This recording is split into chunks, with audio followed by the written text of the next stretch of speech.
Assalamualaikum warahmatullahi wabarakatuh.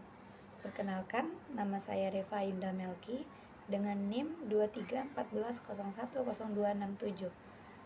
Baiklah, di sini saya akan membuat tugas video tafsir Tarbawi dengan dosen pengampu yaitu Bapak Dr. Zulheldi MAG dan Ibu Santika Fortuna Ihsan MAG. Baiklah, di sini saya akan membacakan Quran surah At-Tahrim ayat 10 sampai 12. A'udzu billahi minasyaitonir rajim.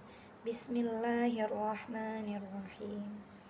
Daraballahu mathalan lil ladzina kafaru imra'ata Nuhin wa imra'ata Lut.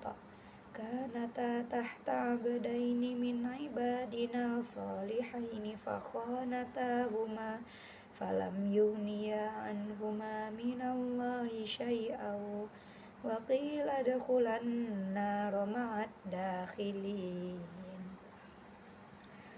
Wa daraballahu mathalan lil ladzina amanu imra'ata fir'auna id qalat rabbi bani li 'indaka baitan fil jannati wa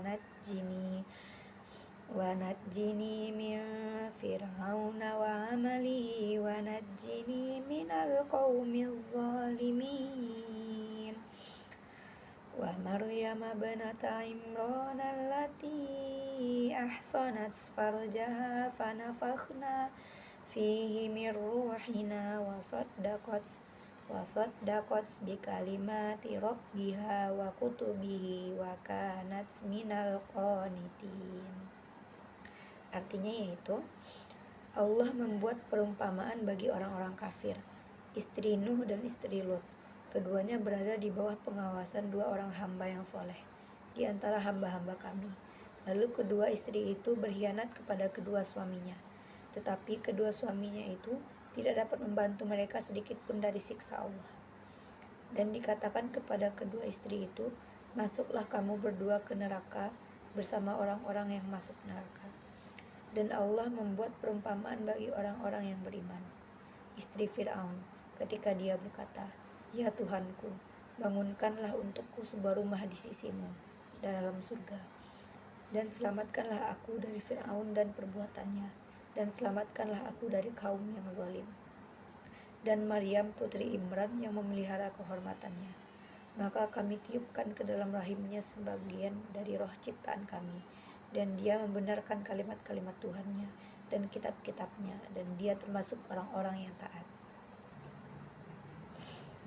Baiklah, selanjutnya di sini saya akan menjelaskan tafsiran dari Quran surah At-Tahrim ayat 10 sampai 12. Yang pertama yaitu pada ayat 10.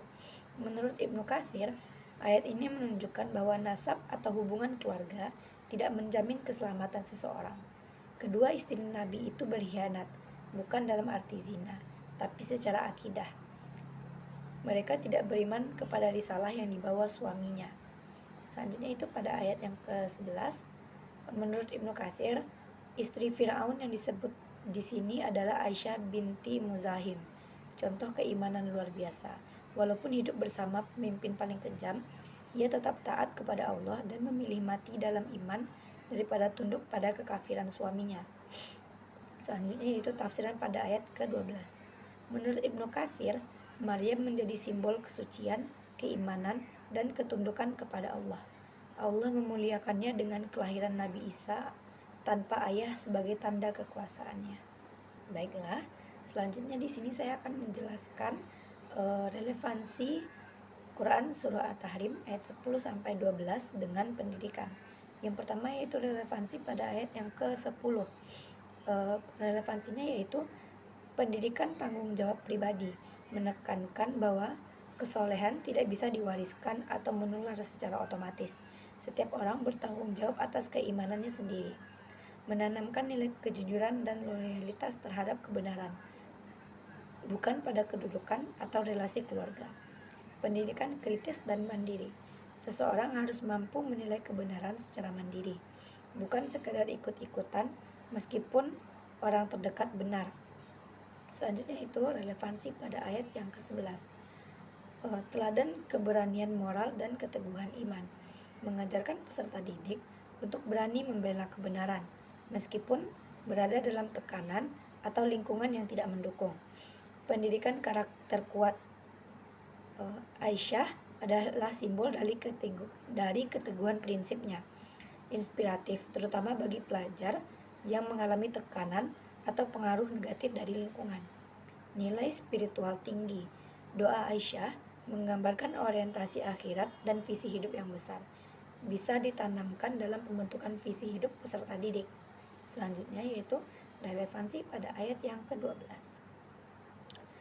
Pendidikan kesucian dan akhlak pribadi.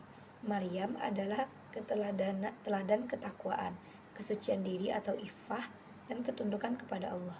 Nilai yang penting ditanamkan terutama dalam pendidikan remaja. Keteladanan dalam ibadah dan keilmuan. Maryam dikenal sebagai ahli ibadah dan ilmu. Ini relevan untuk menumbuhkan semangat belajar, mencari ilmu, dan menjaga kehormatan diri di era modern sekarang ini. Dan yang terakhir itu pendidikan gender yang islami, menunjukkan bahwa perempuan bisa mencapai kedudukan spiritual dan intelektual yang tinggi, relevan dalam penguatan peran perempuan dalam pendidikan dan masyarakat. Baik, sekian materinya dari saya. Terima kasih. Saya akhiri dengan Assalamualaikum warahmatullahi wabarakatuh.